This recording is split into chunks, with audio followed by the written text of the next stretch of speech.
I'm talking to Joyce Healy Abrams, Democrat, who's running for Congress in the 7th Congressional District. Yeah. Good to have you with us. Thank you for having me. Why are you running for election to Congress?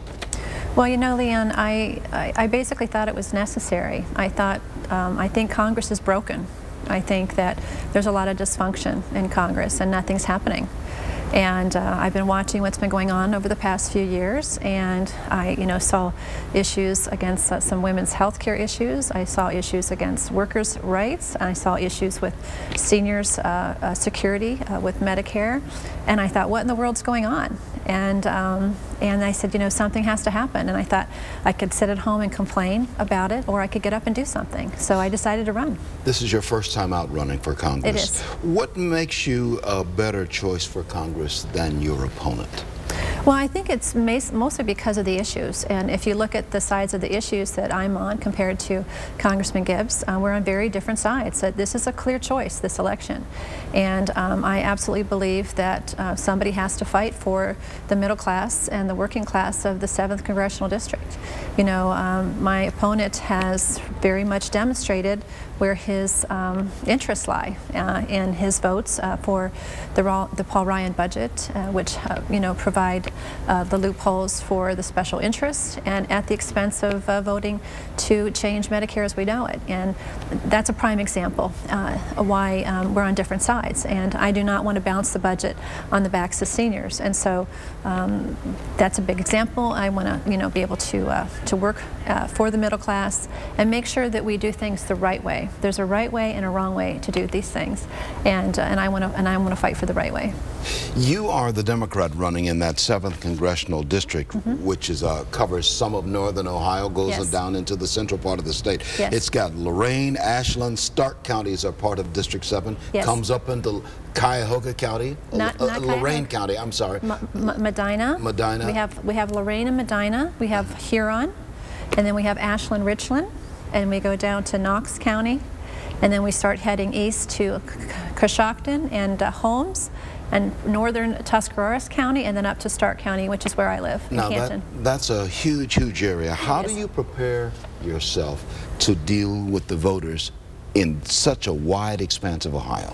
It's interesting. We've been to all 10 counties many times, talking to the voters there, and pretty much the voters have the same issue. The number one issue is jobs. People want to work.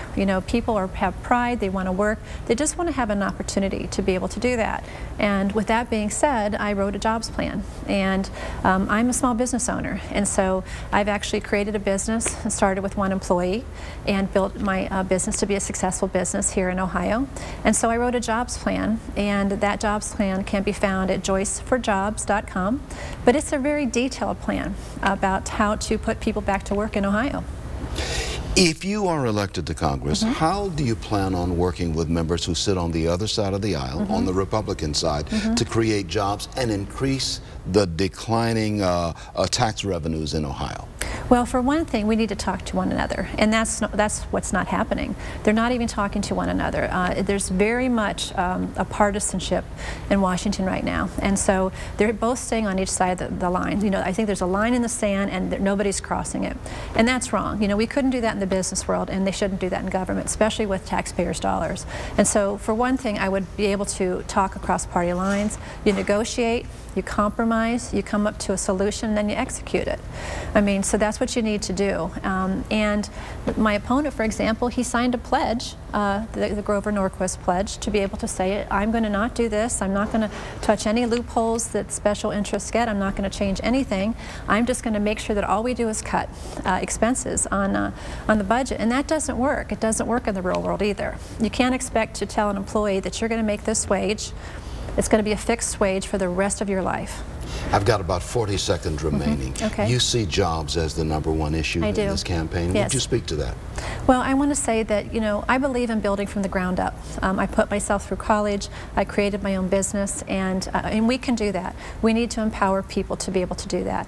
And so please go to my website, joyceforjobs.com. You'll see the detailed information. If we create jobs, we stimulate the economy. People spend their money, and that creates this consumer demand. And then that, of course, creates more jobs. So I believe believe from building from the ground up, and that's the opposite side of my opponent. So I appreciate your support.